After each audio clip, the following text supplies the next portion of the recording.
all come back. But in all tradition, in all ceremony, in all gatherings, there's always this common thread that, you know, the people that have come and gone, you know, in our lives aren't ever really gone. Their spirit is always with us.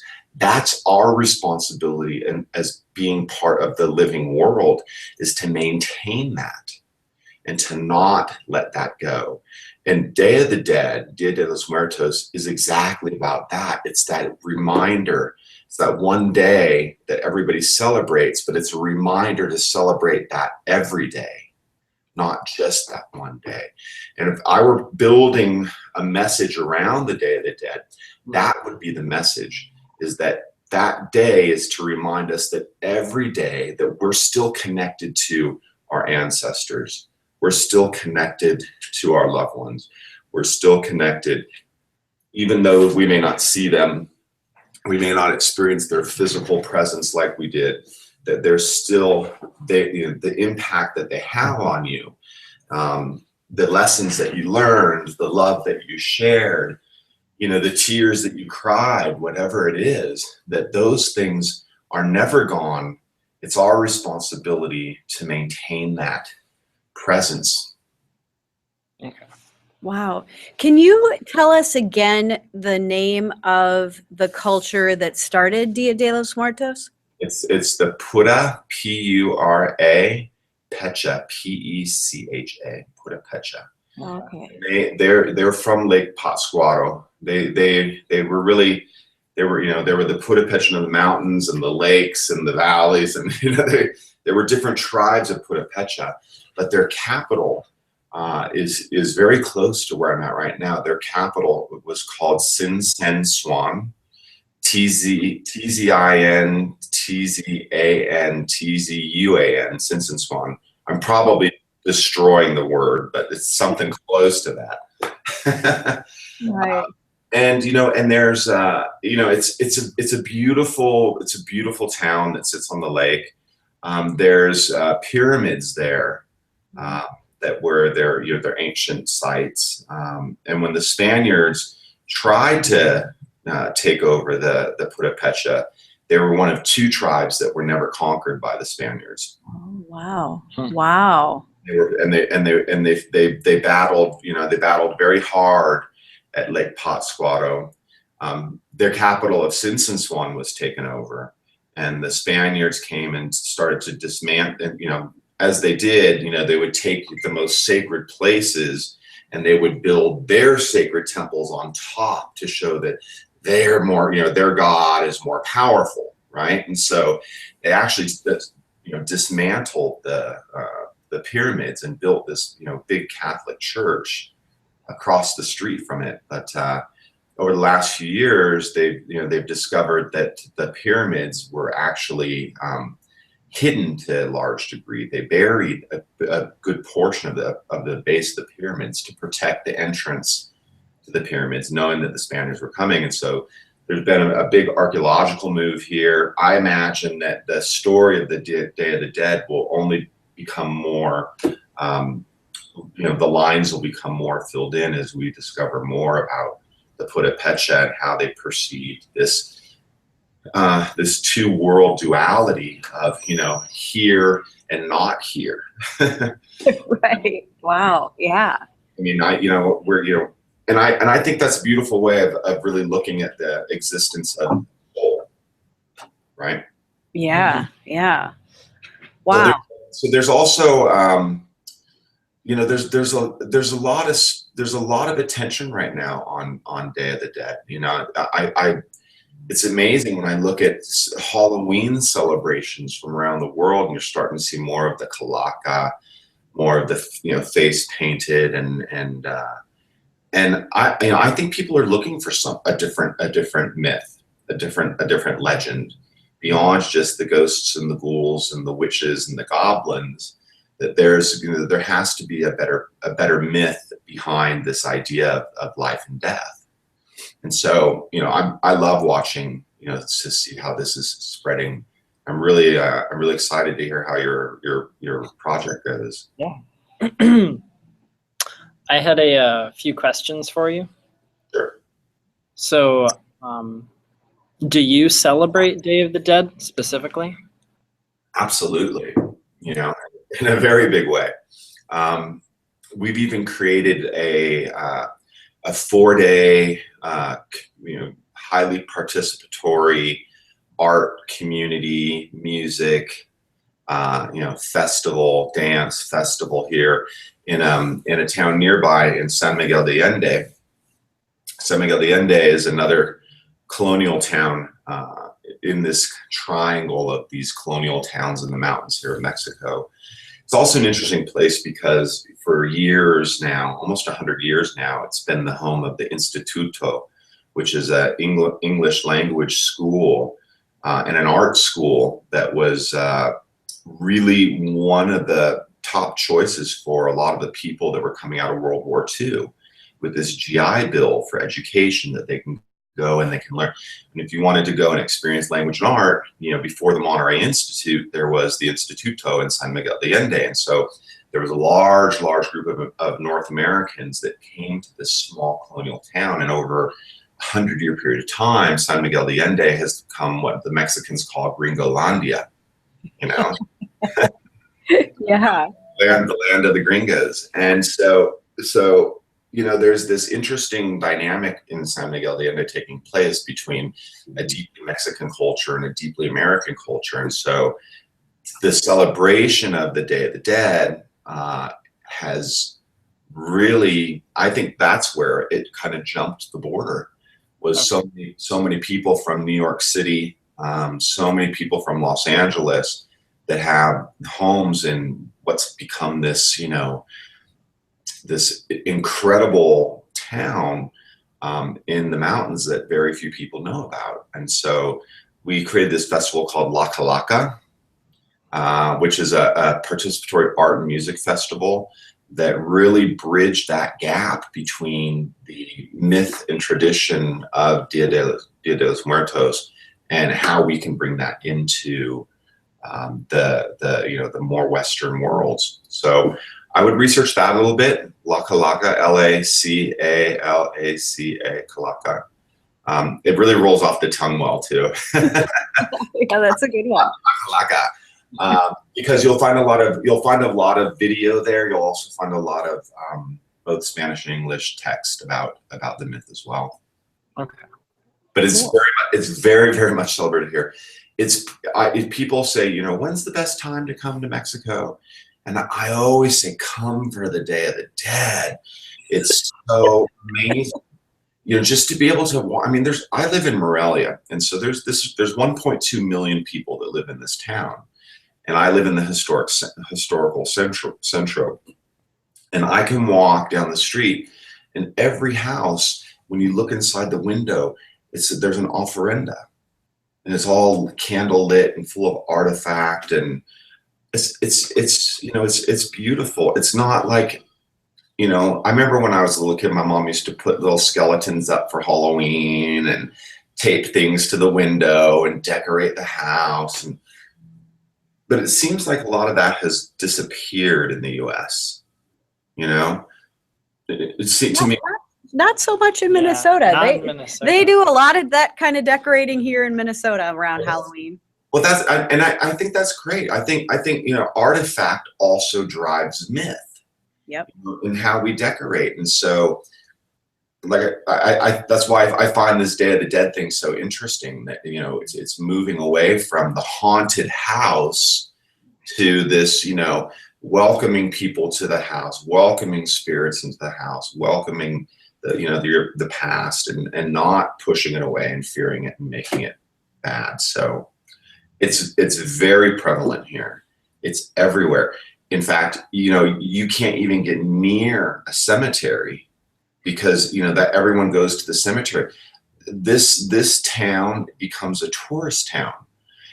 People. I have a place on Airbnb, and people are booking it a year in advance. Wow. Flowers. The cemeteries. The tours. there are islands in the middle of Lake Pátzcuaro that you can only take boats to, that are loaded with marigolds, and going across the lake all candle lit, and everybody wants to come and see that. My role here is to say, don't be a spectator, participate in it in some way. And so the creation of La Calaca as this festival was also a way to bridge the experience. So if you're there participating, we're encouraging you to participate, to be a part of the experience, but it's also fostering that change out to the Western world to say, here's the experience, interpret it in a way that you feel is appropriate. Okay. Nice. Great. Yeah. So I was reading a bit about Day of the Dead, and I read that it used to happen, or it was based off of it was originally in late August, and then it was moved to coincide with the Western kind of Halloween celebration. Can you tell me more about that? Well, I've heard that too.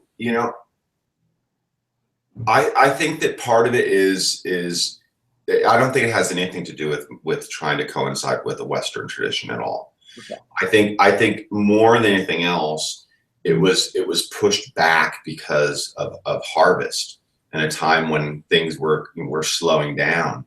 It's in Mexico, every day is a holiday, just so you know. Like every day there's I didn't even know what the Mexican calendar is anymore, because you'll be sitting here and all of a sudden you'll hear fireworks and you're like, what's that? And they're like, oh, it's the day of the Saint of Sore Feet. But this is a country that celebrates everything, right? And so from my studying of it was that it was moved more because of harvest and of a slowing down and of a transition to a different time. So my interpretation of it was that it was moved for that, not had nothing to do with trying to sync with Western tradition. Okay. Yeah. Nice. So I also read that it's like a multiple day festival, with the first day being more about the children who died, and then the second day being more about everyone else. Can you tell me more about that? Yeah, it's a 4-day celebration. Okay. And it's done in these different stages. And so you're exactly correct. I mean, first it's around children. Second, it's around celebrity, believe it or not. Wow. Yeah, it's interesting. They'll do offerendas to, whoever it is. Bowie. Yeah, or maybe who knows? Who knows who it's going to be this year? But it's always fun to see. It's you see everything from like Dolores Del Rio to Zapata to whoever they believe is kind of like a celebrity or a hero. Really, I would call it more a hero versus a celebrity. And then the final, the big culmination is to your close loved ones, and that's where you see the cemeteries in particular. I mean, they really just explode with flowers and artifacts and candles and people and traffic and flower stands outside and little tienditas with things to drink and eat and buñuelos, and I mean, you name it. It's like a giant fair sets up around the cemetery, and you can go in the cemetery and people can be sitting there kneeled around a gravestone, and they could be eating sunflower seeds and drinking beer and laughing. Or you can have like a full mariachi band playing like crazy around one. The priest usually comes in and does an entire Catholic mass inside the cemetery. It's crazy, it's all happening at once. But it's a multi-day celebration, and the celebration of the children that have passed is usually the first one, because that one's much more solemn than the rest. Okay.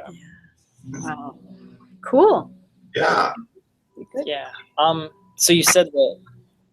So with Catholicism such a heavy influence in Mexico, how does Day of the Dead coincide with that? Well, it's this great question because, like I said, it's this strange balance of that really is, it's all encompassing in the culture of Mexico. I mean, Mexico historically has always bowed its head to anybody who's tried to conquer it. Um, you could certainly make that case with the Spaniards. You can certainly make that case with the French, who came and pretty much just took over Mexico by marriage. You can certainly make that case, with the narco culture. A big part of why the narco culture became so strong here is because the Mexicans have just traditionally always just rolled over and just played dead and said, "I'll do whatever you want me to do." So, part of the old tradition of the Purépecha, as they celebrated this continuity of soul, had to accommodate to some degree, part of this new overlay of Catholicism. And it was such a powerful overlay of rule that took place over, 200, 300, 400 years now, that blend has showed up in not just this tradition, but in every tradition. They are a deeply Catholic country now. The old ways of Purépecha or the old Aztec or Mayan traditions have now fallen to more of a folklore, more of a legend, but the daily practices are deeply, deeply Catholic. And so this balance between, heaven and hell, light and dark, good and evil, these big stark contrasts of modern Western religion are tempered, I think, in this beautiful tradition that's a celebration of continuity. And they've done it really well. Okay. Well, describing how the priest comes and does a full Catholic mass in the cemetery. Yeah. Well, we're bracing here because, like I said, I live in Centro Histórico, but Morelia is a town of 1 million people. So this is the old part of the town. The new modern part of the town looks like Scottsdale. Wow. Strange, yeah. Like the modern Mexicans, the young Mexicans, and everything here is changing. There's this quiet revolution that's happening in Mexico because for the first time, they have bees in their hands. Yep.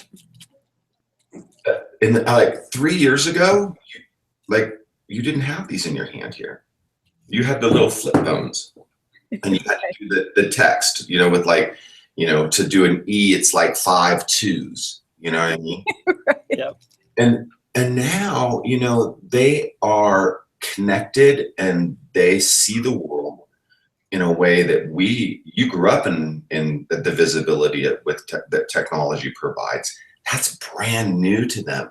And so they're questioning everything. They're like, wait a minute, my parents told me that I shouldn't speak English because then that would make me more Western and American, and that's not a good thing.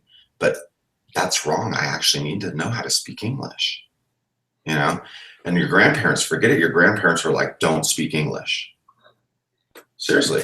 So it's really interesting seeing how absolutely everything is changing here. There's this quiet revolution that's taking place amongst the youth, and they're asking really important questions about, what is our role on the planet? Are we more powerful than we've been told we are? So, it's a city of 1.2 million people. I live in the historic Centro. Young Mexico wants nothing to do with like the old artifact of Mexico. They want to live in these homes up on the hills that are all super contemporary. They consider like all the stuff that I love, of all the artifact of Mexico stuff that they're like their grandparents' house. Right. They're like, why? They want the white, beautiful, coffee cup. They don't want the traditional handmade, interesting. So we're bracing in Central Historical because the Pope is coming here. Oh, yeah. And they're estimating that we're going to have over 3 million pilgrims. Yeah. Wow. Yeah. So, the Catholic thing is very big here. It's very, and to a large degree, Mexico benefited from that structure. They benefited from the overlay of this this big powerful religion, right? And it's still very much a big part of their life. Day of the Dead, Dia de los Muertos, is probably the best example of how old traditions that were more sort of what's the word I want to use here, Mari? Indigenous. That was the word yep. How an indigenous tradition with this heavy Catholic overlay can actually, dispel or change myth of, like I said, good, evil, light, dark, these big, strong contrasts that are part of every major religion that didn't exist in an indigenous culture, So it's interesting to see how that's playing itself through the Day of the Dead. Nice. Okay. Well, thank you so much. Thank you very much. I feel like it's like the lesson from Mexico for the day. Exactly. This could be yet another project for you. We should do this more often. John in the classroom. Exactly. I have to do Spanish though, just to really make it worthwhile. Yeah, these students aren't actually studying Spanish. Okay. All right. I am. Oh, you are? Yes. Oh, okay. Algunos están estudiando. Listen, it's interesting because, I have so many people who come down here and they're like, I took Spanish for like 5 years. I took it for 2 years in high school. I took it for 3 years in college, and I can't speak a word of it. Yeah. So, my sister won the Bank of America scholarship for Spanish out of high school. She came down here and was like paralyzed. They're asking if you want a fork. Remember Tinador fork? So that's awesome. Well, thank you. Plan excursions to Mexico. It's super easy to come here. Really great to get a small group of friends together and come down for a week and practice your Spanish and see some of these, colonial towns. Well, I think our class is over. We had such a good time. Yeah. Great. All right. Thank you, John. Now, soon I'm going to talk to just you. Okay, perfect. That would be nice. I know, it would. Okay. Bye-bye. Have a good day. Bye.